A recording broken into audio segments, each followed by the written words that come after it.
I'm pretty sure you've never seen one of these before. In fact, it may be the only one of its kind in the world.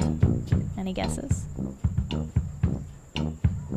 Working titles include Crap rafts, This Boat is a Toilet, Mr. Grumpy's Curious Poop-Eating Boat Machine, Poop and Paddle. Its builder My name's Adam Katzman. completed it earlier this week, and just to be explicit, It's a floating toilet that uses bioremediation to clean the toilet water that comes out of it. if you're wondering why, well, it's not for the money.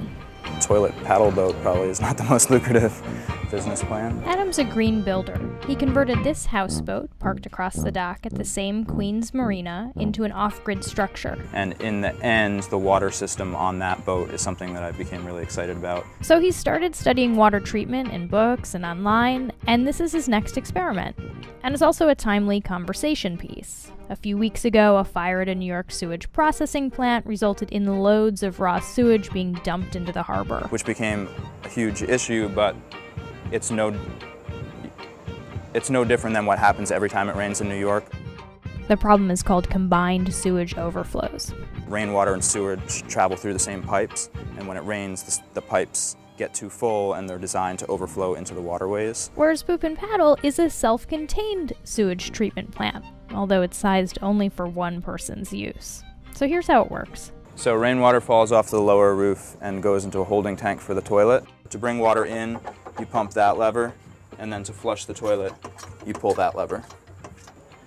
You plunge the toilet water down and it goes through this tube into the holding tank, and in the holding tank, solids settle out and anaerobic digestion starts, and as the solids begin to break down, they overflow and go through this constructed wetlands that's made out of old 55-gallon barrels. For plants, Adam used Cattails and different rushes, and those seem to do really well, and so that's what I went with. and he says the rocks are important too. The rocks are providing surface area for all the bacteria and microbes to live on. The microbes and bacteria and plants start to break down the waste, and the plants use it as fertilizer.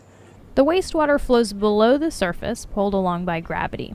Actually, that's the trickiest part, Adam says, since the boat rocks. It's designed so that a flush will make its way through the system in about 30 days. To this final cell here, which is a surface flow system, so there's water hyacinth and water lettuce and some other plants, and at that point the finished effluent is pumped out to irrigate these planter boxes here, and the water evapotranspires back up into the sky, falls back down on the roof as rain, and then goes through the system again. So it's a wastewater system, but there's no waste. You can test for fecal coliforms, but there are low-tech indicators that the water's clean too. You keep snails in it, and if the snails come out of the water, you know that there's something off in your system. But if everything, so if these plants look healthy and are doing fine, that's a good sign. While this is kind of a niche application of this technology, A couple cities in the United States actually use constructed wetlands as their way of treating municipal sewage. Poop and Paddle is still undergoing testing, and in case you're wondering, so far it does not smell. Adam hopes to display it this fall and is open to letting the public contribute to the project. To-do list is build the toilet paper holder. I don't have that yet.